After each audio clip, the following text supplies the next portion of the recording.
8ஆம் வசனம், சங்கீதம் 103:8.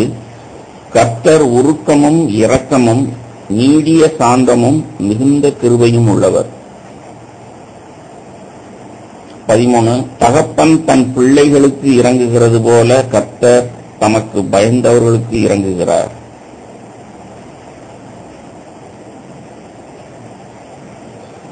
14, நம்முடைய உருவம் இன்னதென்று அவர் அறிவார், நாம் மண்ணென்று நினைவு கூறுகிறார். 17, கர்த்தருடைய கிருபையோ அவருக்கு பயந்தவர்கள் மேலும் அவருடைய நீதி அவர்கள் பிள்ளைகளுடைய பிள்ளைகள் மேலும் அனாதியாய் என்றென்றைக்கும் உள்ளது. தேவன் நீடிய பொறுமையுடையவர், நீடிய சாந்தமுடையவர், இரக்கமுடையவர், உருக்கமுடையவர். ஏன்னா நம்மை அவர் மண்ணென்று நினைவு கூறுகிறார். எல்லாமே இந்த அதிகாரத்தில் தான், இந்த சங்கீதத்தில் தான் இருக்கு. மனுஷன் வீழ்ச்சியுற்ற மனுஷன், மண்ணு, அவன் பலகீனமான மனுஷன். அவன் பாவத்தில் விழுகிறது ரொம்ப சுலபம். ஆகையினால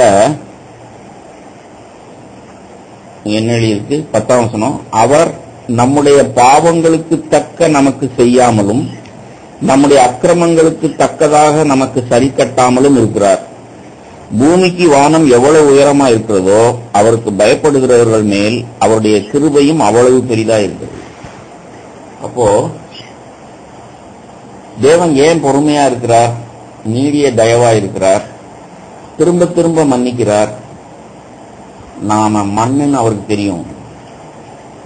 நாம வீழ்ச்சியுற்ற மனிதர்கள். இவன் சரியாகிறதுக்கு நான் தான் பொறுமையா இருக்கணும், ரொம்ப நாளாகும். இவன் பாவத்தில் பழக்கப்பட்டு போன மனுஷன். சரி, இவன் இன்னொரு நீதியின் பழக்கத்துக்கு வர்ற வரைக்கும், நீதிக்கு அடிமையாகிற வரைக்கும், பாவத்துக்கு அடிமையா இருந்தவன் நீதிக்கு அடிமையாகிற வரைக்கும் நான் பொறுமையா இருக்கட்டும். டக்கு டக்குன்னு நம்முடைய நடக்கைக்கு தக்க, நம்முடைய பாவத்துக்கு தக்க அவர் நம்மளை நியாயம் தீர்த்தா நாம ஒருத்தருமே இங்க உட்கார்ந்துருக்க முடியாது. அல்லேலூயா. நாம் நிற்பதும் நிர்மூலமாகாதிருப்பதும் அவருடைய சுத்த கிருபை. ஏன் அப்படின்னா அவர் நீடிய பொறுமையா இருக்கிறார், சாந்தமா இருக்கிறார். அதுக்கு காரணம் அவர் நம்மை மண்ணென்று நினைவு கூறுகிறார். தாவீதனுடைய வாழ்க்கையில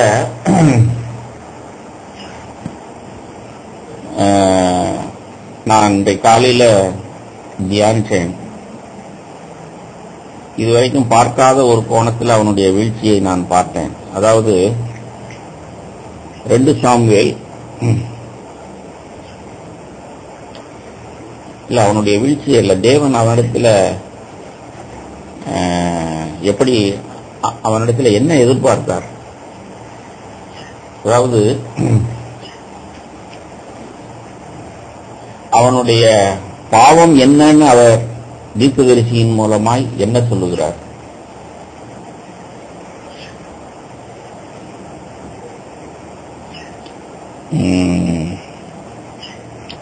ஐந்தாம் வசனம்,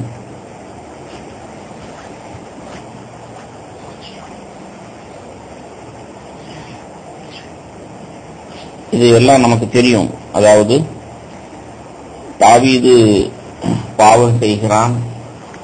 பாவம் செய்து உரியாவின் மனைவியை அவன் மனைவியாக்கி கொண்டு ஒரு பிள்ளை பிறந்து, அப்போ 1 வருஷம் ஆயிடுச்சு. 2 சாமுவேல் 12ஆம் அதிகாரம். அப்போ 1 வருஷம் கழிச்சு ஒரு மனுஷன் பாவம் செஞ்சு 1 வருஷம் கழிச்சு தீர்க்கதரிசி அனுப்புறாரு. இப்ப நம்ம என்ன தியானிச்சுட்டு இருக்கோம்? தேவன் நீடிய பொறுமை உடையவர். தாவீது பாவம் செஞ்ச உடனே டக்கு டக்குன்னு கண்டிச்சிருந்தா தாவீது என்ன ஆயிருப்பான்? ஆனா அவன் பாவம் செய்து ஒரு பிள்ளை பிறந்து அந்த பிள்ளை வளர்ந்து அது வியாதிப்படுற வரைக்கும் தேவன் பொறுமையா இருந்தார். சரி, பொறுமையா இருந்து இப்போ தாவீதுக்கு அவனுடைய பாவத்தை சுட்டி காண்பிக்கிறார். தீர்க்கதரிசி அனுப்பி. அந்த தீர்க்கதரிசி ஒரு ஓமானத்தை சொல்லுகிறான். ஒரு முதல் வசனம் 2 சாமுவேல் 12:1. ஒரு பட்டணத்தில் 2 மனுஷர் இருந்தார்கள். ஒருவன் ஐஸ்வர்யவான், மற்றவன் தரித்திரன். ஐஸ்வர்யவானுக்கு ஆடு மாடுகள் வெகு திரளாய் இருந்தது. தரித்திரனுக்கோ தான் கொண்டு வளர்த்த ஒரே ஒரு சின்ன ஆட்டுக்குட்டியை தவிர வேறொன்றும் இல்லாதிருந்தது. அது அவனோடும் அவன் பிள்ளைகளோடும் கூட இருந்து வளர்ந்து அவன் வாயின் அப்பத்தை தின்று அவன் பாத்திரத்திலே குடித்து அவன் மடியிலே படுத்துக்கொண்டு அவனுக்கு ஒரு மகனைப் போல இருந்தது. அந்த ஐஸ்வர்யவானிடத்தில் வழிப்போக்கன் ஒருவன் வந்தான். அவன் தன்னிடத்தில் வந்த வழிப்போக்கனுக்கு சமையல் பண்ணிவிக்க தன்னுடைய ஆடு மாடுகளில் ஒன்றை பிடிக்க மனதில்லாமல் அந்த தரித்திரனுடைய ஆட்டுக்குட்டியை பிடித்து அதை தன்னிடத்தில் வந்த மனுஷனுக்கு சமையல் பண்ணிவிட்டான் என்றான். பாருங்க, தீர்க்கதரிசி இப்படி ஒன்னு காரியம் நடக்குது அப்படின்னு சொல்றான். எவ்வளவு தேவன் ஞானமா தாவீதினுடைய பாவத்தை சுட்டி காண்பிக்கிறார். நம்மளே அநேகம் பேர் சபைக்கு வரும்பொழுது ஒரு எதிர்பார்ப்போடு வரணும். சரி, வழக்கம் போல ஒரு பிரசங்கம், வழக்கம் போல ஒரு ஜெபம், வழக்கம் போல ஒரு சாப்பாடு அப்படின்னு நாம வரக்கூடாது. தேவன் அவ்வளவு ஞானமுடையவர். எனக்கு உற்சாகமா இருக்கிற விஷயம் என்னன்னா, நான் பொறுப்பாய் வேத வார்த்தையை பிரசங்கிப்பேன். அவங்க சூழ்நிலையெல்லாம் எதுவுமே தெரியாது. பிரதர் எவ்வளவோ கேள்விகளோடு வந்தோம் அல்லது பாரத்தோடு வந்தோம், கரெக்டா பேசிட்டீங்க, அப்படியே வீட்டில் நடந்ததெல்லாம் நடந்த மாதிரியே சொல்லிட்டீங்க பிரதர் அப்படிம்பாங்க. நான் எங்க அவங்க வீட்டுக்கு போனேன், அவங்க வீட்டில் என்ன நடந்தது என்ன ஒண்ணுமே எனக்கு விளங்காது. ஒரு சிலர் இதை கேட்கலாம்னு வந்தேன் பிரதர், அதான் பிரசங்கத்திலே பதில் வந்துருச்சு, போயிட்டு வரேன் அப்படின்ட்டு போவாங்க. ஒன்றும் தெரியாது. அப்போ கேட்கிற விதத்தை குறித்து எச்சரிக்கையாக இருங்கள் நல்லது. இப்போ தாவீது தீர்க்கதரிசி சொல்ற ஒன்றை அவன் கேட்கிறான். அவன் பொறுப்பாய் கேட்டான். கேட்ட உடனே அவனுக்கு கோபம் வந்துருச்சு. ஒரு ஐஸ்வர்யவான் இருக்கிறான், ஒரு தரித்திரன் இருக்கிறான். தரித்திரனுக்கு ஒரே ஒரு ஆடு இருக்கு, அது பிள்ளைய போல வளர்ந்தது. இந்த ஐஸ்வர்யவான் ஒரு விருந்தாளி வந்திருக்கிறான் உடனே அந்த 1000 ஆடு மாடுகள் உள்ள மந்தையிலிருந்து ஒன்னு அடிக்காம அந்த ஒரே ஒரு ஆடை அடிச்சு சமையல் பண்ணான்னு சொல்லிட்டு இருக்கீங்க. உடனே தாவீது என்ன சொல்றான்? அப்போது தாவீது அந்த மனுஷன் மேல் மிகவும் கோபம் உண்டவனாகி நாத்தானை பார்த்து, யாரு தீர்க்கதரிசியை பார்த்து, இந்த காரியத்தை செய்த மனுஷன் மரணத்துக்கு பாத்திரன் என்று கர்த்தருடைய ஜீவனை கொண்டு சொல்லுகிறேன். அப்போ தாவீது பாவம் செய்த மனுஷன் தான், இருதயத்தை கடினப்படுத்தின மனுஷன் தான், 1 வருஷம் ஆச்சு. ஆனாலும் இங்க நம்ம பார்க்கிற விஷயம் என்னன்னா, அவன் தீர்க்க தரிசன வார்த்தையை அசட்டை செய்யாமல் பொறுப்பாய் கவனித்தான். அதனாலதான் சொல்றேன், இந்த மாதிரி ஜப கூட்டமா இருந்தாலும் சரி, சபை கூட்டமா இருந்தாலும் சரி, வீட்டுல சும்மா சாதாரணமா ஒருவரோடு ஒருவர் பேசிக் கொண்டிருந்தாலும் சரி, புருஷன் மனைவி ஒருவரோட பேசினாலும் சரி, பெற்றோர்கள் பிள்ளைகளிடத்துல பேசினாலும் சரி, நாம பொறுப்பாய் ஆவியில நிறைஞ்சு பொறுப்பாய் நாம பேசணும்னு சொன்னா, பேசுறவங்க பொறுப்பாய் பேசணும். காரியம் சிறு பிள்ளைகள், வாலிபர்கள், பிள்ளைகள், நாம கேட்கிற விதம் எப்படி இருக்கு? தாவீது சரியாய் கேட்டான். அவனுக்கு கோபம் வர்ற அளவுக்கு அவன் ரெஸ்பான்சிபிளா கேட்டான். எவன் அப்படி செஞ்சது? அவன் பாவனும், கர்த்தருடைய ஜீவனை கொண்டு சொல்லுகிறேன்னா. ஆனா நாத்தான், அது யாரும் இல்ல, நீதான்ப்பா அப்படின்னு சொல்றான். இப்ப தாவீதினுடைய பாவத்தை தேவன் எவ்வளவு ஞானமா சொல்றான்னு பாருங்களேன். நீ விபச்சாரம் பண்ண, நீ கொலை பண்ண அப்படின்னு சொன்னாரா? தீர்க்கதரிசி எப்படி பாவத்தை உணர்த்தினா? அடுத்த சில வசனங்கள். அப்பொழுது 7ஆம் வசனம், 2 சாமுவேல் 12ஆம் அதிகாரம், 2 சாமுவேல் 12:7. நாத்தான் தாவீதை நோக்கி, நீயே அந்த மனுஷன், இஸ்ரவேலின் தேவனாகிய கர்த்தர் சொல்லுகிறது என்னவென்றால், நான் உன்னை இஸ்ரவேலின் மேல் ராஜாவாக அபிஷேகம் பண்ணி உன்னை சவுலின் கைக்கு தப்புவித்து உன் ஆண்டவனுடைய வீட்டை உனக்கு கொடுத்து உன் ஆண்டவனுடைய ஸ்திரீகளையும் உன் மடியிலே தந்து இஸ்ரவேல் வம்சத்தையும் யூதா வம்சத்தையும் உனக்கு கையளித்தேன். இது போதாதிருந்தால் இன்னும் உனக்கு வேண்டியதை தருவேன். தாவீதுக்கு தேவனுடைய வார்த்தை என்ன அப்படின்னா, நீ எவ்வளவு ஆசீர்வதிக்கப்பட்ட மனுஷன், சவுலினிடத்திலிருந்து உன்னை எவ்வளவு அற்புதம் செய்து உன்னை பாதுகாத்தேன். சவுல் விட்டு போன அவ்வளவும் உனக்கு தானே சொந்தமா இருந்துச்சு. இஸ்ரேல் தேசமே உனக்கு சொந்தமா உனக்கு கொடுத்தேனே. இஸ்ரேல் தேசத்தில் எத்தனை ஸ்திரீகள் உண்டு, ஆனா அதையெல்லாம் போதாதுன்னு நீ இப்படி பண்ணினியே.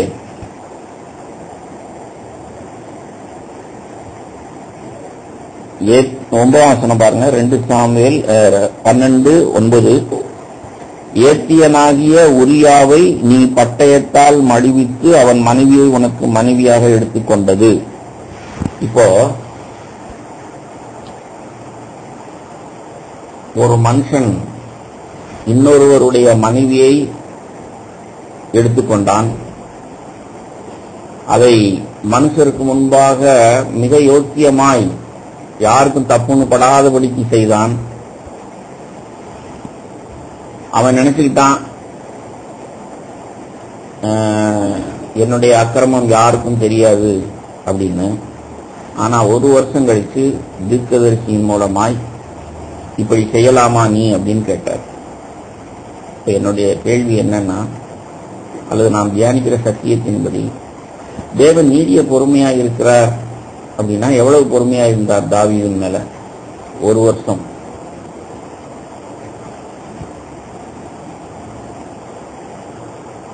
அந்த 1 வருஷத்துல அவன் மனம் திரும்பி தன் பாவத்தை ஒத்துக்கொண்டு சரியாகிறதுக்கு எவ்வளவு வாய்ப்பு கிடைச்சிருக்கும். என் செய்த பாவம் என்ன? பிறன் மனைவியை, உரியாவின் மனைவியை நீ மனைவியாக்கி கொண்டது என்ன விதத்துல நியாயம்? அந்த தர்க்கரனுடைய ஒரே ஒரு ஆட்டுக்குட்டியை அடித்தது எவ்வளவு உனக்கு கோபம் வந்துச்சு? அவன் சாகவே சாகணும்னு சொன்னையே, அப்படிப்பட்ட பாவத்தை நீ செய்திருக்கிறையே. சரி, இந்த நிலைமைக்கு வராதுக்கு முன்னாடி தேவன் தாவீதின் மேல எவ்வளவு நீடிய பொறுமையா இருந்திருக்கிறார். அதான் உற்சாகமா இருக்கும். நாமும் அதாவது உற்சாகம் அடையணும். நான் சொன்ன மாதிரி நம்முடைய ஒரு என்ன ஒரு ஒரு ஸ்லிப் ஆஃப் டங், கண்களில் சில ஸ்லிப்புங்கிற வார்த்தைக்கு என்ன, தடுமாறல் அல்லது இடறல். ஒவ்வொரு முறையும் நாம அப்படி இடரும் பொழுது, தடுமாறும் பொழுது தேவன் நம்மளை தண்டிக்க மாட்டார். அவர் நம்மை மண்ணென்று நினைவு கூறுகிறார். ஆனா 1 வருஷம் கழிச்சு தான் அவனுக்கு அந்த பாவத்தை சொல்றாரு. இந்த 1 வருஷத்துல அவனுக்கு தேவன் எவ்வளவு அவகாசம் கொடுத்தார், எவ்வளவு நீடிய பொறுமையா இருந்தார், எப்படியெல்லாம் அவன் தன்னைத்தான் பார்த்து அவன் மனம் தெரிஞ்சிருக்க முடியும். ஏன் 1 வருஷம் ஆச்சு? இதெல்லாம் நமக்கு படிப்பினையா எழுதப்பட்டிருக்கு. நம்முடைய வாழ்க்கையிலையும் நாம ஏன் பாவத்தை சீரியஸா எடுத்துக்கிற மாட்டேங்கிறோம், ஏன் ஏனோ தானோன்னு வாழ்றோம் அப்படிங்கிறதுக்கு காரணம் இதான். 11ஆம் அதிகாரம் 2 சாமுவேல் 11ஆம் அதிகாரம். இதை நான் இப்படிதான் தியானிச்சேன். தாவீது மேல 1 வருஷம் ஆச்சு. ஆனா அந்த 1 வருஷத்துல தேவன் எவ்வளவு நீடிய பொறுமையாய் தயவா இருந்திருக்கிறார், எவ்வளவு அவகாசம் அவனுக்கு இருந்திருக்கு. பாத்தீங்கன்னா 1 வருஷம் கழிச்சு அவனை தேவன் பிக்ஸ் பண்ணி அவனை கார்னர் பண்ணி நீதான் அவன் அப்படின்னு பண்ண பிறகு, அதுக்கு பிறகு அந்த பாவத்து நிமித்தம் அவன் வாழ்நாள் முழுவதும் கஷ்டப்பட வேண்டியிருந்தது. நல்லது. ஆனா அதுபோல நாமளும் தாவீதை போல பாவம் செய்துட்டு வாழ்நாள் முழுவதும் ஏன் கஷ்டப்படணும்? படிப்பினை என்ன? தாவீதனுடைய தோல்வியிலிருந்து நாம என்ன படிக்கணும்? தேவன் எவ்வளவு நீடிய பொறுமையா இருக்கிறார். அவன் வாழ்நாள் முழுவதும் கஷ்டப்படுறது போல கஷ்டப்படாம நாம வாழ்நாள் முழுவதும் மனம் திரும்பி குணப்படணும்னு விழித்துக் கொள்ளணும். அல்லேலூயா. அதான் செய்தி. 2 சாமுவேல் 11ஆம் அதிகாரம். ஏற்கனவே ஞாயிற்றுக்கிழமை முதல் வசனத்தை சொல்லிட்டேன் நான். அதாவது அவனுடைய இருதயம் தான், எந்த பாவமும் இருதயத்துல தான் ஆரம்பிக்குது. ஒரு மனுஷனை திடீர்னு நாம கொலை செய்யறோம். திடீர்னு தாவீது விபச்சாரத்துல விழுந்தான். அவனுடைய இருதயத்துல வெறுமை இருக்கும் பொழுதே பாவம் உயிர் பெற்றோம்.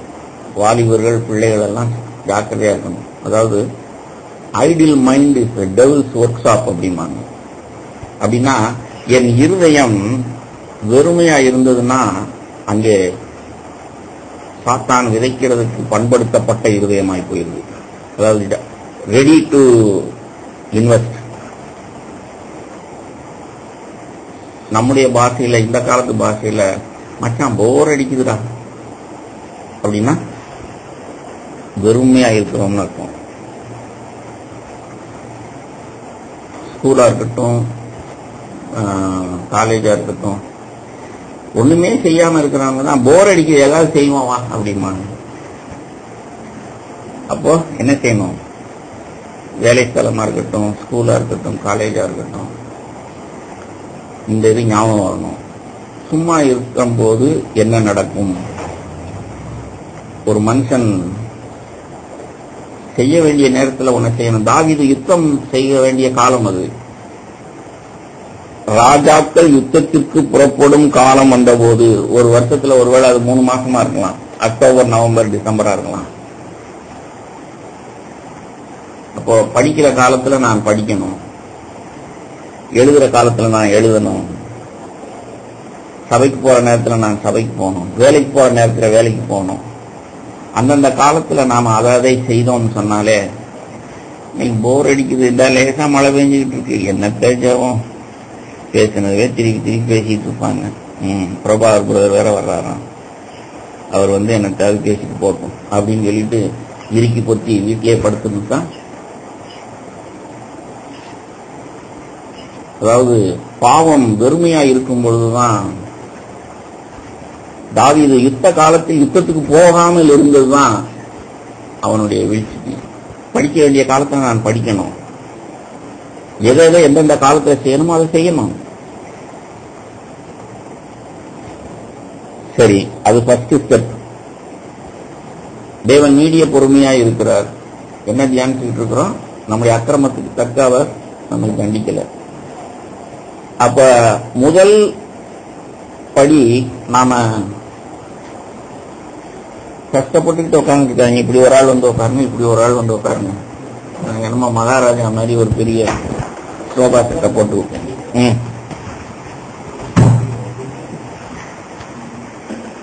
ஃபர்ஸ்ட் ஸ்டெப், போர் அடிக்குது. அதாவது ஒன்னும் செய்யாமல் இருக்கக்கூடாது, ஏதாவது ஒன்னை செய்யணும்.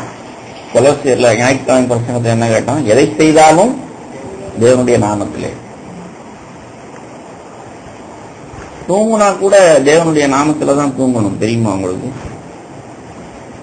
சாப்பிடுறது தேவனுடைய நாமத்துல தான். நீங்க ஜபம் பண்ணணும் கூட தேவையில்லை. எங்க அம்மா ராமன் கத்தலிக் மதத்துல பிறந்து லுத்தரன் பேச்சுல வாழ்ந்தவங்க, 4வது தான் படிச்சவங்க, பைபிள் அறிவே அவங்களுக்கு இருக்காது. ஆனா அவங்க நினைப்பு வந்தா எனக்கு அவங்க சாப்பிடுற போது செய்யறதா எனக்கு ஞாபகம். ஒரு பிடி சோறு எடுத்து இங்கே எப்படி வச்சுக்கிட்டு நிற்பாங்க. அவங்க என்ன மனசுல சொல்றாங்கிறது எனக்கு தெரியாது. ஆனா அவங்க எதை செய்தாலும் ஸ்தோத்திரம் பண்ணி, அவங்க செய்யறதே பிள்ளைகளுக்கு சொல்லிக் கொடுப்பாங்க. ஜெபம் பண்ணிட்டு சாப்பிடுப்பா, ஆண்டவர் பசியை கொடுத்திருக்காரு, ஆகாரம் கொடுத்திருக்கிறாரு, ஸ்தோத்திரம் பண்ணிட்டு பார்த்து சாப்பிடணும். அப்ப அவங்க என்ன சொல்றாங்க? ஒன்னும் இல்லை, ஆண்டவரே உம்முடைய நாமத்திலே. தூங்கும்போது கூட நமக்கு அநேகம் பேருக்கு தூக்கம் வரலங்கிறோம். ஆண்டவரே இயேசுவே, என் ஆவி ஆத்மா சரீரம் உம்முடையது அப்படின்னு, இதோ நான் தூங்க போறேன், உம்முடைய நாமத்திலே தூங்க போறேன்னு தூங்கி பாருங்க. அப்ப வர்ற கனவுகள் கூட பரிசுத்தமா இருக்கும். நாம ஆண்டவருடைய நாமத்தில் அதை செய்யாததுனாலதான் எவ்வளோ பாவம் செய்கிறோம். சரி, ரெண்டாவது ஸ்டெப் என்ன? அவன் 2ஆம் வசனத்துல ஒரு ஸ்திரியை உப்பிரிகையின் மேல் இருந்து கண்டான், அந்த ஸ்திரீ வெகு சௌந்தர்யாய் இருந்தாள். உங்களுக்கு தெரியுமா, இந்த உலகத்துல நிறைய விஷயங்கள் நமக்கு ஈர்ப்பு அப்படின்னா, ஈர்ப்பு இருந்தாவே நாம விழித்துக் கொள்ளணும். இப்போ நீங்க தூங்காம விழிப்பா பிரசங்கம் கேட்கணுங்கிறதுக்காக சொல்றேன். ஏதேன் தோட்டத்தில் இருந்த, கேள்வி கேட்கிறேன், ஏதேன் தோட்டத்தில் இருந்த கனிகள் நன்மை தீமை அறியத்தக்க கனிகள் மட்டும்தான் பார்வைக்கு அழகும் புசிப்புக்கு இதாகவும் இருந்ததா, அல்லது மற்ற எல்லா கனிகளும் அப்படித்தான் இருந்ததா? என்ன நினைக்கிறீங்க?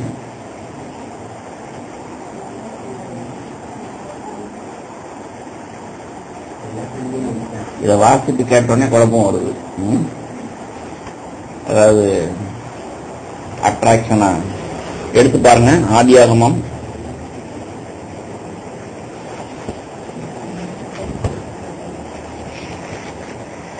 2ஆம் அதிகாரம் 1ஆம் வசனத்துல, தேவனாகிய கர்த்தர் பார்வைக்கு அழகும் புசிப்புக்கு நலமுமான சகலவித விருட்சங்களையும்.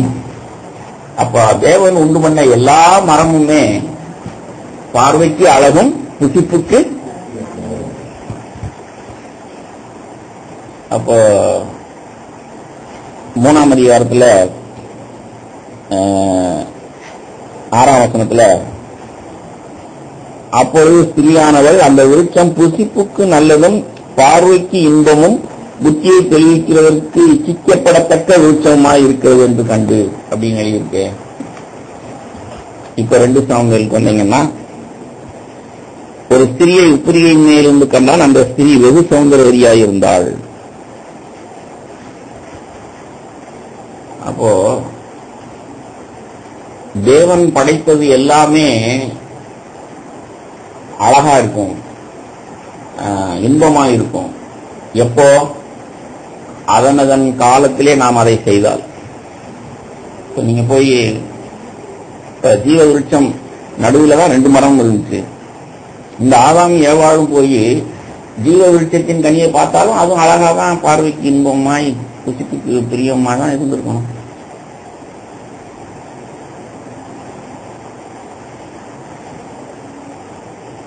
கர்த்தருடைய நாமத்திலே, கர்த்தருடைய ஆவிக்குள் நான் கர்த்தருக்கு பயந்து நான் இருக்கும் பொழுது எல்லாமே பரிசுத்தமா இருக்கும். எல்லா விருட்சங்களும் எனக்கு நன்மை பயக்கத்தான் செய்யும். எப்போ நான் எதிராளியினுடைய எல்லைக்கு போறேனோ, எப்ப நான் கர்த்தருக்குள் இல்லையோ, எப்ப நான் வெறுமையா இருக்கிறேனோ, அப்ப forbidden tree becomes more glorious. விளக்கப்பட்ட மரம் எனக்கு ஈர்ப்பாகிறது.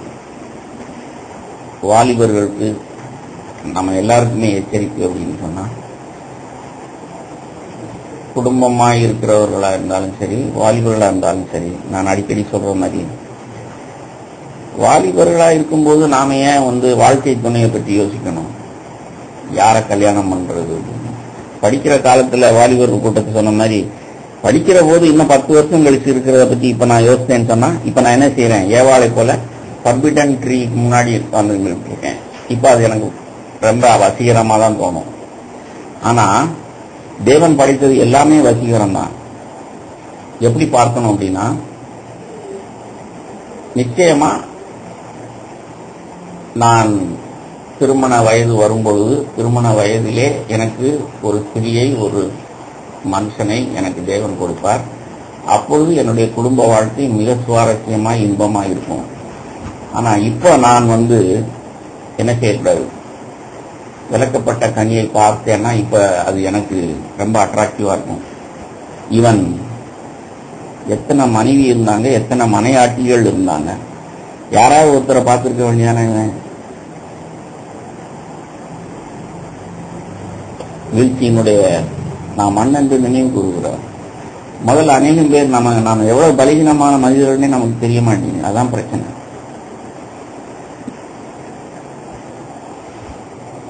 அடுத்து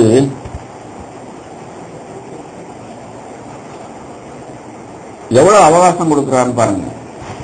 3ஆம் வசனத்துல விசாரிக்க ஆள் அனுப்பினான். அவள் எலியாவின் குமாரத்தியும் ஏத்தியனான உரியாவின் மனைவியுமாகிய பத்சேபாள் என்றார்கள்.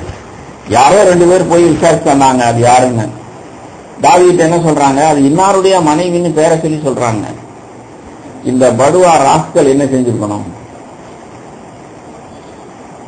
ஐயோ யாரோ ஒருத்தருடைய மனைவியா அப்படின்னு சொல்லிட்டு வேண்டாம் வேண்டாம் வேண்டாம், தப்பு தப்பு தப்பு, உங்களை அனுப்புனதே தப்பு, விடுங்கப்பா, அப்படியே விடுங்கப்பா அப்படின்னா யோக்கியனா இருந்திருப்பான். பாத்தீங்களா தேவன் எவ்வளவு நீடிய பொறுமையா இருக்கிறார். 1 வருஷம் இன்னும் பார்க்க போற 2-3 கட்டமா. இது மாதிரி எத்தனை கட்டம் தேவன் அவனுக்கு உணர்த்தி இருப்பார் அல்லது அவகாசம் கொடுத்திருப்பார். நாம மனம் திரும்பி குணப்படுறதுக்கு எவ்வளவு அவகாசம் இருக்கு. நம்முடைய அக்கிரமத்துக்கு தக்க அவர் நடத்தியிருந்தா நாம எப்பயோ. இப்ப தேவன் உடனே அவனை அடிக்கல. சரி சரி பாவம் செஞ்சிட்டான். Slip of tongue, slip of eye. ஏதோ ஒரு விஷயத்துல நாம தப்பா பேசிடுறோம் அல்லது தப்பா பார்க்கிறோம், பாவமே செய்துட்டோம். இப்போ தேவன் நம்முடைய அக்கிரமத்துக்கு தக்க நடத்துறாரா? இல்ல. இன்னும் எவ்வளவு அவகாசம் இருக்குன்னு பாருங்க.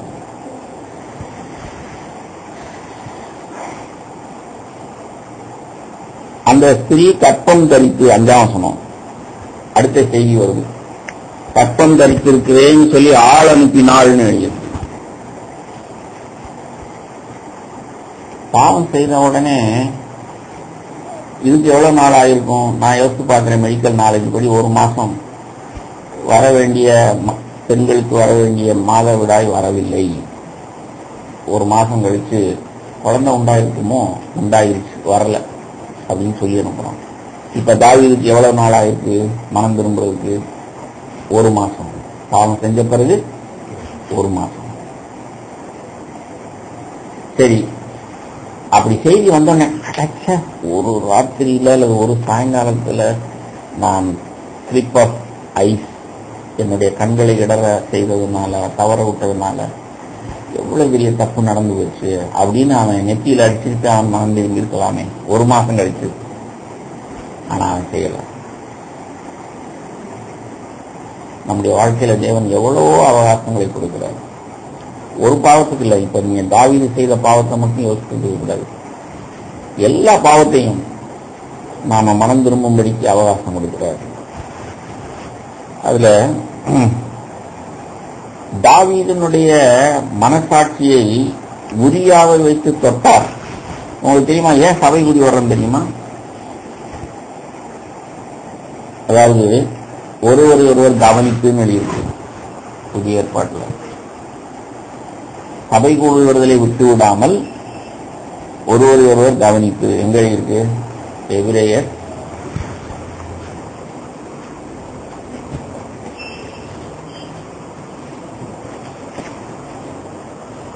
10ஆம் அதிகாரம்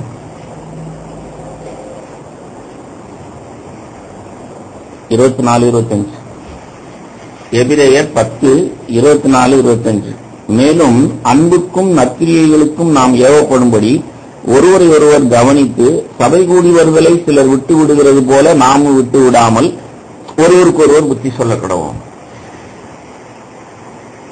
இப்ப நாம எல்லாரும் பிரசங்கம் பண்ண வேண்டியதில்லை. நான் ஒருத்தன் தான் பிரசங்கம் பண்றேன். ஆனா ஒருவர் நாம் கவனிக்கலாம். அல்லேலூயா. கவனிச்சு நாம் உணர்வடையலாம். நான் ஒரு உதாரணம் சொல்றேன். நான் 2 மணிக்கு ஆஸ்பத்திரியில் 8 மணிக்கு போனவன் 10 ஆபரேஷனோ 12 ஆபரேஷனோ ஓடி ஆடி வேலை செஞ்சு மென்டல் டென்ஷன், பிசிக்கல் டென்ஷன், 2 மணிக்கு வீட்டுக்கு வரும்போது பார்த்தா அங்க யாரோ ஒருவர் நிற்பார். நம்ம சபையில் உள்ளவர் தான். ஒரு கிராமத்திலிருந்து திமோத்தி பிரதரோ அன்பழகன் பிரதரோ அப்ப சொன்னேன் நிற்பாங்க. அவங்க குடும்ப பிரச்சனையா இருக்கலாம், பிள்ளைக்கு வியாதியா இருக்கலாம், கொடுக்கல் வாங்கல் பிரச்சனை, ஏதோ ஒரு பிரச்சனை இல்லை. அவங்க ரொம்ப நல்லவங்க தான். பிரதர் சாப்பிடுங்க பிரதர், சாவகாசமா பேசுவோம் தான் சொல்லிட்டு அவங்க உட்காந்துருப்பாங்க. எனக்கு நான் ரொம்ப கஷ்டப்படுற மாதிரியும் 2 மணி நேரம் வரைக்கும் வேலை செஞ்சுட்டு வந்தேன், இப்படியெல்லாம் நான் கஷ்டப்பட வேண்டியிருக்கு அப்படின்னு நான் யோசித்தேன்னா அவங்கள பார்க்கும்போது எனக்கு உணர்வு வரும். நான் ஏசி தியேட்டர்ல வேலை செஞ்சுட்டு வந்திருக்கேன்.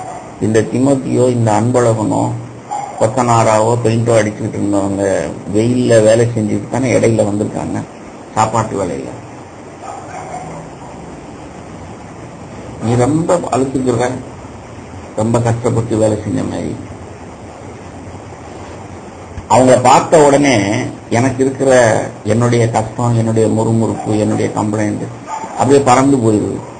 இவங்கெல்லாம் வெயில்ல தொட்டில தொங்குற மாதிரி தொங்கிக்கிட்டு பெயிண்ட் அடிச்சுக்கிட்டு இருக்கிறவர் இப்ப லஞ்ச் அவர்ல அவர் பெர்மிஷன் கேட்டு வந்திருக்கிறாரு என்னை பார்க்கறதுக்கு.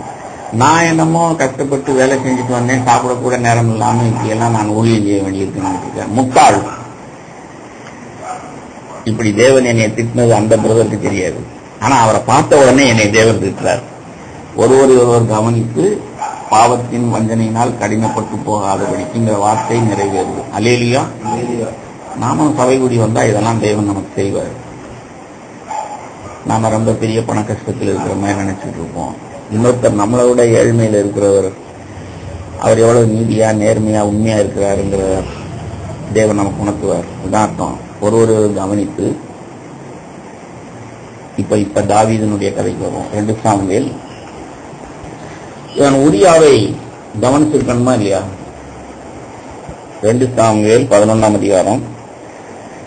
அவன் உரியாவை ஆள் அனுப்புறான். அதாவது இந்த படுவா ராஸ்கல் மனைவி கற்பந்தரித்திருக்கிறாள்ங்கிறத அறிஞ்சு இப்ப கள்ளத்தனமா கன்னிங்கா பித்தலாட்டம் பண்ண பாக்குறான். புருஷனை வீட்டுக்கு அனுப்பிட்டா அப்புறம் குழந்தை பிறக்கும் போது ஆமா உரியா போர்ல இருந்து வந்தார்ல இடையில, அப்ப உண்டான பிள்ளைதான் அப்படின்னு சொல்லி அந்த பிள்ளைக்கு சவாப்பு சொல்லிக்கிறலாம் அப்படிங்கிற எண்ணத்துல அவனை வர வச்சிருக்கிறான். வர வச்சது நடந்துச்சா? இவனுடைய தில்லுமுள்ளு அங்க செல்லுபடியாச்சா? அவன் என்ன செஞ்சான்? 11ஆம் வசனத்துல உரியா தாவீதை நோக்கி, பெட்டியும் இஸ்ரவேலும் யூதாவும் கூடாரங்களிலே தங்கி என் ஆண்டவனாகிய யோவாவும் என் ஆண்டவனின் சேவகரும் வெளியிலே பாளையமறையில் இருக்கையில் நான் புசிக்கிறதற்கும் குடிக்கிறதற்கும் என் மனைவியோட சயனிக்கிறதற்கும் என் வீட்டுக்குள் பிரவேசிப்பேனோ. அப்ப அவன் சொன்ன வார்த்தையை பாருங்க. ராஜாவே, இஸ்ரவேல் தேசமே படைய அங்க பாளையத்துல இருக்கு, கூடாரத்துல இருக்கு.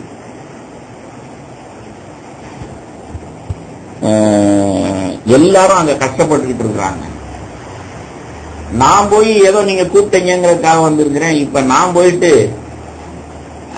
பிடிச்சி குசிக்கவும் பிடிக்கவும் மனைவியோட இருக்கவுமா நான் வந்தேன்? நான் மாட்டேன்ட்டு அவன் பாட்டுக்கு. இந்த வார்த்தையை கேட்ட உடனே தாவீது என்ன செஞ்சிருக்கணும்?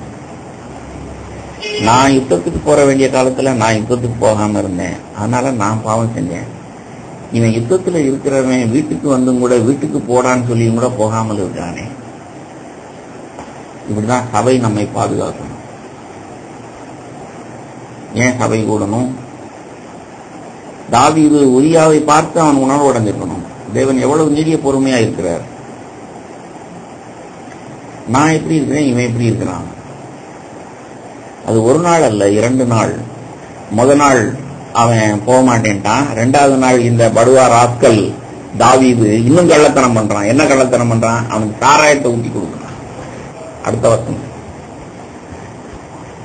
12ஆம் வசனம். அப்பொழுது தாவீது உரியாவை நோக்கி, இன்றைக்கும் நீ இங்கே இரு, நாளைக்கு உன்னை அனுப்பி விடுவேன் என்றான். அப்படியே உரியா அன்றும் மறுநாளும் எருசலேமில் தங்கியிருந்தான். 13ஆம் வசனத்துல புசித்து குடிக்கிறதற்கு அழைத்து அவனை வெறிக்க பண்ணினான். யாரோட புசித்து குடிக்காதவனா? தன்னோடைய. நான் சாப்பிடுற இடத்துல வாப்பா உரியா, நீ நம்மாளு, நான் எல்லாரையும் சமமா நினைக்கிறேன், நீ பாவம் யுத்தம் பண்ணிட்டு வந்திருக்க, என் கூட உட்காந்து சாப்பிடு அப்படின்னு தான் குடிக்கிற மாதிரி அவனும் குடிக்க வச்சு அவனை வெறிக்க பண்ணி அரண்மனையில தங்க வைக்க பார்த்தான். அவன் விருந்து சாப்பிட்டுட்டு அவன் பாட்டுக்கு திண்ணையில படுத்து வச்சிருக்கான். இப்ப அவன் காலையில ஒருவேளை தாவீது வாசல்ல வந்து பார்த்துட்டு இருக்கணும், அவன் கொரட்டை விட்டு தூங்கிட்டு இருக்கணும். அடப்பாவி, ராத்திரி இவ்வளவு நான் ஏற்பாடு பண்ணி குடிச்சு வெறிக்க வச்சு இன்னமும் இப்படி படுத்து கிடக்கிறே அப்படின்னு சொல்லி தாவீது உரியாவை பார்த்து உணர்வடைஞ்சிருக்கணும். நான் திமோத்தி பிரதரையோ அன்பழகனையோ பார்த்து உணர்வடைஞ்ச மாதிரி உணர்வடைஞ்சிருக்கணுமா இல்லையா? ஆனா அவன் உணர்வடைய தேவன் நீடிய பொறுமையா இருக்கார். இப்படி நாம சொல்லிக்கிட்டே போலாம். ஆனா இவன் இந்த பித்தலாட்டக்காரன் ஒளிந்து கொள்ளுகிறவன் ஒளிந்துகிட்டே இருக்கிறான். எவ்வளவு நாளைக்கு ஒளிந்துகிட்டு இருக்கிறான்? 1 வருஷம் போல ஒளிந்துகிட்டு இருக்கிறான். இந்த பித்தலாட்டக்காரன் என்னென்ன பித்தலாட்டம் பண்றான்? கடைசியில சரி நம்ம பார்த்தா பலிக்கல, சரி வேற வழி இல்லை, ஒரு குழந்தை பிறந்துருச்சுன்னு சொன்னா புருஷங்காரன் வந்து நான் தான் யுத்தத்துக்கு போயிருந்தேனே, நான் ஒரு பிள்ளைய பெற்றிருக்கேன், இந்த பிள்ளை எப்படி வந்ததுன்னு கேட்பான். அப்புறம் என் பாவம் அம்பலம் ஆயிரும். அதனால அவனை க்ளோஸ் பண்ணிடுவோம். 14ஆம் வசனம் 2 சாமுவேல் 11:14. காலமே தாவீது யோபாவுக்கு ஒரு நிருபத்தை எழுதி. அப்போ ஒரு நாள் பார்த்தான், 2 நாள் பார்த்தான், 2வது நாளும் அவன் மசியல, இவன் பார்த்தா பழிக்கல. உடனே இவன் திட்டம் பண்ணிட்டான். திருட்டு ராஸ்கல் என்ன பண்ணிட்டான், நீ உயிரோட இருந்தா தானடா உங்களுக்குள்ள நான் பாவம் செஞ்சது வெளியே வரும், நீ செத்துட்டேன்னு வச்சுக்க, அப்புறம் அவளை நான் மனைவியா கூட அடைஞ்சுக்கிடுவேன், என் பாவம் யாருக்கும் தெரியாது. அதே போலயே அவனை கொலை செய்தான். ஆனா ஜனங்களுக்கு யாருக்கும் கொலை செய்ததாக தெரியுமா? அந்த அதிகாரம் வீட்டு பாடம் நான் போன பிறகு படிச்சு பார்க்கணும். யுத்தத்துல பக்கத்துல நிக்க வச்சிரு, நிச்சயமா அவன் செத்துருவான். யாராவது கேட்டாங்கன்னா யுத்தம்னு இருந்தா 4 பேர் சாகத்தான் செய்வான், 4 பேர் பழைக்கத்தான் செய்வான், செத்துட்டான். அப்ப அரண்மனையில இருக்கிற யாருக்குமே இவன் செஞ்ச தில்லுமுள்ளு தெரியாது. யார் செஞ்ச தில்லுமுள்ளு? தாவீது செஞ்ச தில்லுமுள்ளு தெரியாது. இவன் நைசா யோவாவுக்கு நிருபத்துல யுத்தம் கெடுபடியா இருக்கிற இடத்துல முன்னாடி நிறுத்திடுது. அப்போ எல்லாரும் பாவம் யூரியா யுத்தத்துக்கு போனேன் செத்துட்டான்னு நினைப்பாங்க. அதுக்கு பிறகு பச்சை பழம் அரமனை கொண்டு வந்தோடனே ராஜாவை போல உண்டுமாயா, அன்னைக்கே பார்த்தோம்ல அவன் வந்திருந்த போது கூட உட்கார வச்சு சாப்பாடு போட்டாரியா, நம்ம ராசா அவ்வளவு நல்லவர். சரி அவன் செத்து போனான்னா மனைவி ஆக்கி ராணி ஆக்கிட்டாரு, தங்கம் நம்ம ராஜாவை போல உண்டுமா? ஜனங்கள் எல்லாம் என்ன நினைச்சிருப்பாங்க? ஆனா இந்த ராஸ்கல் செஞ்ச தில்லுமுள்ளெல்லாம் தேவன் பார்த்துக்கிட்டே இருந்தார். 1 வருஷம் போச்சு, அதுக்கு பிறகுதான் அவன் மாற்றினார். இப்ப நம்முடைய வாழ்க்கையிலையும் இது நமக்கு படிப்பனையா இருக்கணும். நாம ஒளிந்து கொள்ள முடியாது. சங்கீதம் 51 பாருங்க. இந்த தாவீது பாவத்தை குறித்து உணர்வடைந்து அவன் என்ன அறிக்கை செய்கிறான்? ஐயோ இனிமே நான் விபச்சாரம் பண்ண மாட்டேன், இனிமே கொலை செய்ய மாட்டேன். அது கூட்டு வேறு என்ன? இவ்வளவு மோசமான நிலைமைக்கு போனதுக்கு காரணம் என்ன? சங்கீதம் 51:6 இதோ உள்ளத்தில் உண்மை இருக்க விரும்புகிறீர். தாவீது ஆதாம் ஏவாளை போல பாவம் செய்த பிறகு அவர்கள் தங்களை ஒழித்துக் கொண்டார்கள். ஆனா நிர்வாணத்தை மூடுறதுக்கு அத்தியலையை செஞ்சாங்க. அத்தியலை எத்தனை நாளைக்கு வரும்? அதுபோல இந்த தாவீது ரொம்ப சாதுரியமா பிள்ளைய மறைக்க பார்த்தான். அது செல்லுபடியில் தகப்பனையை கொண்டுட்டு தான் யோக்கியன்னு காண்பிச்சான். ஆனா அந்த பாட்டாலாம் பலிக்கல. தேவனிடத்தில் எதுவுமே செல்லுபடியாகாது. அப்ப தாவீது மனம் திரும்பின பிறகு நான் ஒழித்துக் கொண்ட மனுஷன், உள்ளத்தில் உண்மை இருக்க விரும்புகிறீர் அப்படின்னா அநேகம் பேர் பாவம் செய்யறதுக்கு காரணம் they are not honest to themselves. அதாவது தாவீது ரொம்ப சாதியமா தன் பாவத்தை மறைக்கிறதாக ஒழித்துக் கொள்றதாக நினைச்சுக்கிட்டு இருந்தான். ஆனா உணர்வடைஞ்சு அவன் அறிக்கை செய்கிற நீதி என்ன அப்படின்னா, என்னையே நான் ஏமாற்றிக்கிட்டேன், நான் யாரையும் ஏமாற்ற முடியாது. ஜனங்களை ஏமாத்துறதா நினைச்சிட்டு இருந்தேன், உங்களை ஏமாத்துறதா நினைச்சிட்டு இருந்தேன். ஆனா என்னையே தான் நான் ஏமாத்திட்டேன். அதாவது மனம் திரும்புறதுன்னா நேர்மை, ஒழிந்து கொள்றது பாவத்தின் விளைவு. பாவம் செய்யாமல் மனம் திரும்பி குணப்படுறதனுடைய வழி நேர்மை. அப்படின்னா யோசிச்சு பாருங்க, எந்த கட்டத்திலேயாவது அவன் எவ்வளவோ தேவன் அவகாசம் கொடுத்த போது ஏதாவது ஒரு கட்டத்தில் அவன் நேர்மையா, சரி பச்சைப்பாட்ட எப்ப நான் செஞ்சது தப்பு, அன்னைக்கு ஏதோ தவறு நடந்து போச்சு, புள்ள உண்டாயிடுச்சுங்கிற ஒரு மாசத்துலயே அவன் சரி செஞ்சிருக்கலாம். சரி செய்யல. நம்முடைய வாழ்க்கையில நாம அதுல இருந்து என்ன படிக்கணும்னு சொன்னா, தேவன் நீதிய பொறுமையா இருக்கிறார் அப்படின்னு சொன்னா எவ்வளவு அவகாசம் கொடுக்கிறார். எதுக்கு அவகாசம் கொடுக்கிறார்? எப்பயாவது ஒரு வேளையில இவன் நேர்மையாய் தன்னைத்தான் ஏமாற்றிக் கொள்ளாமல் ஒளிந்து கொள்ளாமல் எனக்கு முன்னாடி வந்து நின்ற மாட்டானா, அல்லது யாருக்கு விரோதமாக பாவம் செஞ்சானா அந்த பாவத்தை அவன் அறிக்கை செய்திட மாட்டானா அப்படின்னு பாக்குறார்.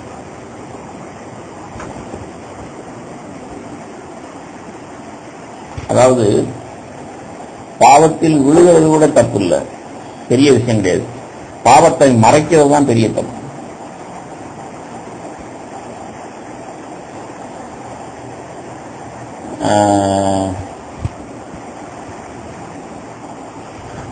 இப்ப என் ஒய்ஃபு ஊர்ல இல்ல, ஆனா வீட்டுல இருந்தாங்கன்னா எப்பயுமே சொல்லுவாங்க பிரேக் போடுற மாதிரி, சரி சரி போதும், 1 மணி நேரத்துக்கு மேல டிவி பார்த்துட்டீங்க, எந்திரிச்சு வேலையை பாருங்க அப்படிம்பாங்க. இப்ப வீட்டுல இல்லாத போது அங்கிருந்து போன் பண்ணி என்ன கேட்கறாங்க, என்ன செஞ்சுக்கிட்டு இருக்கிறீங்க, எதுக்காக கேட்கறாங்க? அப்படி நான் டிவி பாக்குறேன்னா இல்லையாங்கிறத செக் பண்றதுக்காக கேட்கறாங்க. இப்ப நான் டிவி பார்த்துட்டு இருக்கேன், நான் சமையல் செஞ்சுட்டு இருக்கேன் அப்படின்னு சொன்னா யாருக்கும் தெரியும்? நீ வாட்டு விட்டுட்டு போயிட்டா நான் இங்க கஷ்டப்பட்டு சமைச்சு சாப்பிட்டுக்கிட்டு இருக்கேன் நான் சொல்லலாம்ல.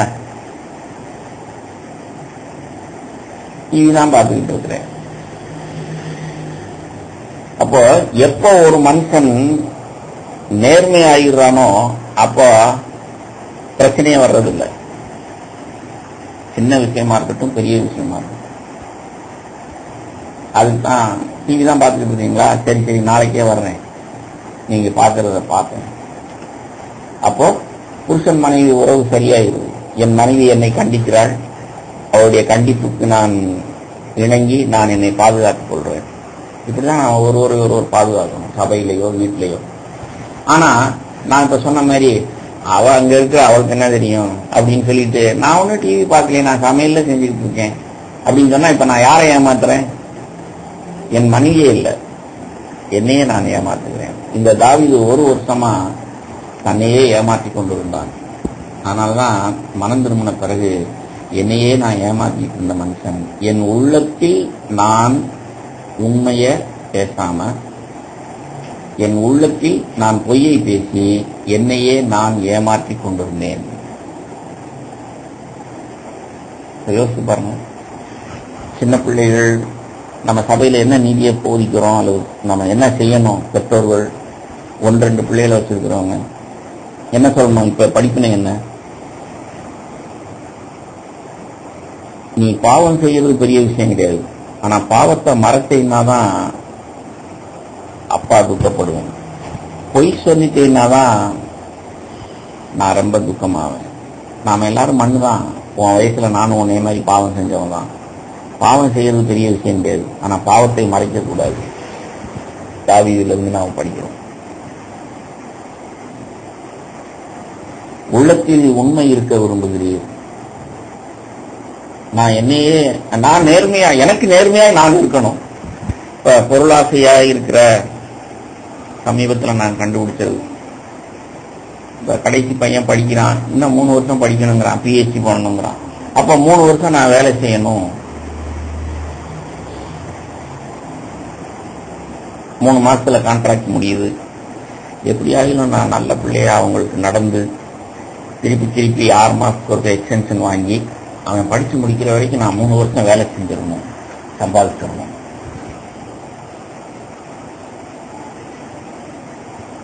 சம்பாதிக்கிறது தப்பு இல்லை, வேலை பார்க்கறது தப்பு இல்லை. தேவன் என்னோட பேசி பொருளாசை எவ்வளவு இருக்கு பத்தியா,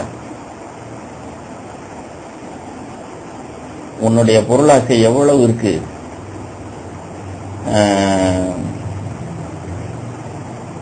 எதுலையும் எந்த கஷ்டமும் இல்லாம நீ இருக்கணும்னு நினைக்கிற.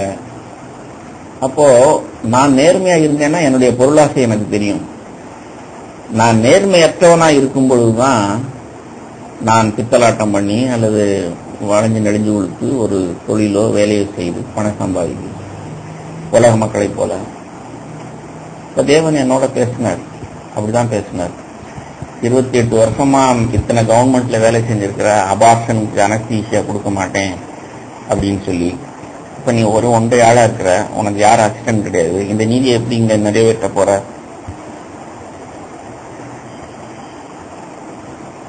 ஆண்டவரே உங்களுடைய கிருபை எனக்கு போதும். ஒன்னு சூழ்நிலையை மாத்துவீங்க, அல்லது என்னுடைய மனசாட்சியில நான் தப்புன்னு உணராதபடிக்கு நீதியை செய்கிறவனா மாற்றுவீங்க. ஒன்னு சூழ்நிலையை மாற்றுவீங்க அல்லது என்னை மாற்றுவீங்க. நான் உம்முடைய பிள்ளை. ஆனா நான் என்ன செய்யணும்? என்னுடைய பொருளாசையத்தான் நான் மனம் திரும்பணும். நான் பொருளாசையை ஒத்துக்கொண்டு நேர்மையா இருந்து மனம் திரும்பிட்டேன்னா எவ்வளவு பெரிய அற்புதத்தையும் தேவன் செய்வார். அதுல அவருக்கு அவருடைய கரம் குறுகி போகவே இல்லை. ஆனா நம்முடைய அக்கிரமமே நமக்கு தடையாயிருக்கிறது. ஆமென். நாம ஒழிந்து கொள்றதுதான் தடையா இருக்கு. தாவீது அப்படிதான் 1 வருஷம் ஒழிஞ்சுக்கிட்டு இருந்தான். இப்ப அரண்மனையில எல்லாரும் அவன் செஞ்ச தப்பே மறந்து போச்சு. இப்போ ஜனங்கள் எல்லாரும் ராஜா ரொம்ப நல்லவர், உரியா செத்து போன பிறகு ராணியாவே ஆக்கிட்டாரு. ஒரு போர் சேவகனுக்கு மேல இருக்கிற அக்கறை எவ்வளவு பெருசு பாரு நம்ம ராஜாவுக்கு அப்படின்னு தான் ரொம்ப கனம் பொருந்தின ராஜாவாய் அவன் இருந்தான். ஆனா தேவனுடைய பார்வையில அந்த அயோக்கியன் நீதான். அப்போ நாம மனுஷருக்கு முன்பாக வாழ்ந்தோம்னா நம்முடைய பாவங்கள் மூடப்பட்டு மனுஷருக்கு முன்பாக யோக்கியமானவர்களா இருக்கும். இப்ப நான் பொருளாசை நான் நேர்மையா ஒத்துக்கிட்டேன்னா போங்கடா, நீங்க பாவம் செய்து வாழ்வதிலும் சாவது நல்லது. நான் காம்ப்ரமைஸ் பண்ணி இத்தனை வருஷமா செய்த நீதியை நான் நடத்திக்காமல் நான் இந்த வேலையெல்லாம் நான் பார்க்க வேண்டியதில்லை அப்படின்னு நான் தீர்மானிக்கலாம். அப்படி இல்லாம நான் நேர்மையற்றவனா இருந்தேன்னா, பொருளாசையில் இருந்தேன்னா தேவன் என்ன செய்வார்? சவாப்பு சொல்லி இது தப்பு இல்லை, அது தப்பு இல்லைன்னு சொல்லி இப்படிதான் நாம விழித்துக் கொள்ளணும். அதான் என்னுடைய விசுவாசம். அப்படிதான் எந்த சூழ்நிலையிலையும் நாம நேர்மையா இருந்தோம் சொன்னா தேவன் சோதனையிலிருந்து நம்மை விடுவிப்பார், அல்லது சூழ்நிலையை மாற்றி நமக்கு பட்டமாய் நீதியாக்கிடுவார். அல்லேலூயா.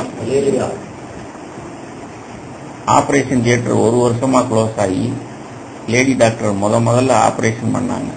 அதுல 2 MTP ஸ்டெரிலைசேஷன் பண்ணாங்க. முதல் நாளே அங்க ஒரு காம்ப்ளிகேஷன் வந்து, அப்பாடா இனிமே இந்த மாதிரி ஆபரேஷனே பண்ணலன்னு முடிவு பண்ணிட்டேன் அப்படிங்கிற அளவுக்கு உண்டாக்கிட்டார். இப்ப தேவன் இப்ப என்ன செய்திருக்கிறார்? நான் பொருளாசையை குறித்து மனம் திரும்பினதுனால என்னுடைய சூழ்நிலையை அவர் மாற்றி போட்டார். நான் அல்லேலூயா சொல்றேன். தேவன் நல்லவர். அப்போ உள்ளத்தில் உண்மை இருக்க விரும்புகிறேன். நேர்மையா நான் இருந்துட்டேன்னா, ஆண்டவரே நான் பொருளாசையினால ஈர்க்கப்படுறேன், 3 மாச கான்ட்ராக்ட 3 வருஷத்துக்கு இழுக்கணும்னு ஆசைப்படுறேன், நான் மனம் திரும்புறேன். உங்களால எல்லாம் போடும் ஆண்டவரே, ஆனா நான் பாவம் மட்டும் செய்ய விட்டுறாதீங்க. தேவன் நல்லவர். இப்படி தாவீது இருந்திருந்தான்னா அவன் ஏதோ ஒரு காலகட்டத்தில் அவன் மனம் திரும்பிப்பான். 1 வருஷம் ஆயிருக்காது. ஆனா அவன் ஒழிஞ்சுக்கிட்டே இருந்ததுனால பகிரங்கமாய் அவன் கடிந்து கொள்ளப்பட்டு மனம் திரும்பி, நான் என்னையே ஏமாத்திக்கிட்ட பாவி, நான் உள்ளத்தில் உண்மை இல்லை, எனக்கே நான் போய் சொல்லிக்கிட்டேன், என் உள்ளத்துல நான் என்னையே ஏமாத்திக்கிட்டேன், சாரி. இதுதான் அவன் கண்ட வெளிச்சம். நாமும் வெளிச்சம் வரணும். அப்படி தாவீதை போல நாம வாழ்நாள் முழுவதும் கஷ்டப்பட வேண்டியதில்லை. நான் சொன்ன மாதிரி பொருளாசை, விபச்சாரம், நம்ம எல்லாம் மண்ணுன்னு அவருக்கு தெரியும். யோசித்து பாருங்க, நம்ம எத்தனை வருஷம் எனக்கு இருக்கிற உணர்வு தான். இப்ப ரட்சிக்கப்பட்டு 35 வருஷம் ஆகுது. அதனால என்ன, ரட்சிக்கப்பட்டு 3 வருஷம் கூட ஆகாத ஒரு மனுஷனை போல நான் விழுந்துட முடியும், பணாசையில விழுந்துட முடியும், விபச்சாரத்துல விழுந்துட முடியும். நான் ஜாக்கிரதையா இல்லைன்னு சொன்னா நான் மண்ணென்று நான் அறியணும். அவருடைய வலதுகாரம் தான் என்னை தாங்கிக்கிட்டு இருக்கு. நான் 35 வருஷம் உண்மை உள்ளவனாய் இருந்தேன் அப்படின்னு சொன்னா முட்டாள். 35 வருஷமா நீ விழுகாதபடிக்கு தேவன் காத்துக்கொண்டார்னு சொல்லு, அதுதான் ஞானம். அல்லேலூயா. அவர் கையை எடுத்துட்டாருன்னா என்ன ஆகும்? 35 வருஷம் நீ உண்மையா இருந்தா என்ன, 70 வருஷம் உண்மையா இருந்தா என்ன? நீ திரும்பி பார்த்து நான் இவ்வளவு பாவம் செய்யாமல் வாழ்ந்த மனுஷன் சொல்லாத. பவுலை போல சொல்லு. என்ன சொல்லு? பின்னானவைகளை மறந்து முன்னானவைகளை நாடி. இன்னும் நான் பாவம் செய்யாமல் எப்படி என்னை காத்துக்கொள்ள முடியும்? நிற்கிறேன் என்று சொல்லுகிறவன் விழாதபடிக்கு எச்சரிக்கையாக இருக்கிறவன். ஆண்டவரே, நான் எந்த பாவத்திலையும் விழுந்துட முடியும், உங்களுடைய வலதுகரம் தான் என்னை தாங்குது, நான் மண் என்று நான் என்னை ஒத்துக்கொள்கிறேன். தேவன் நீடிய பொறுமையாயிருக்கிறார். நம்முடைய அக்கிரமத்துக்கு தக்க அவர் நம்மை தண்டிக்கவில்லை. நான் ஏற்கனவே சொன்னது போல நாம எல்லாரும் உயிரோட இருக்கிறோம், சபையில இருக்கிறோம்னாவே அது ஒன்றை நிரூபிக்குது. எதை நிரூபிக்குது? தேவன் நீடிய பொறுமையாய் இருக்கிறார். என்னை ரட்சிக்கிறதுக்குன்னு அவர் கங்கணம் கட்டிக்கிட்டு இருக்கிறார். நான் சோர்ந்து போக தேவையில்லை. தாவீதினுடைய வாழ்க்கையிலிருந்து பாடத்தை படித்து போவோம். ஏதாவது ஒரு மாசத்துல, 3 மாசத்துல, ஏதாவது ஒரு கட்டத்துல உரியாவை பார்க்கும்போது அவன் மனம் திரும்பி இருக்கலாமே. அவன் செய்த தப்ப நானும் செய்யக்கூடாது, என்னையே நான் ஏமாற்றக்கூடாது. உள்ளத்தில் உண்மை இருக்க விரும்புகிறது.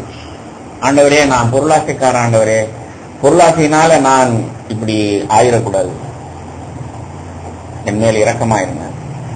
நான் பாவம் செய்யக்கூடிய மனுஷன், மண். நான் நாளைக்கு விபச்சாரத்துல கூட விழுந்துருவேன். ஆகையினால நான் பாதுகாப்பா இருக்கட்டும். டிவி பார்க்காதீங்கன்னு என் பொண்டாட்டி சொன்னா எனக்கு மேல என்னுடைய ஆசையினால, என் மேல உள்ள பிரியத்தினாலதான் சொல்றான். சரி ஆண்டவரே, நான் மண்ணென்று நினைவு கூறுகிறேன்.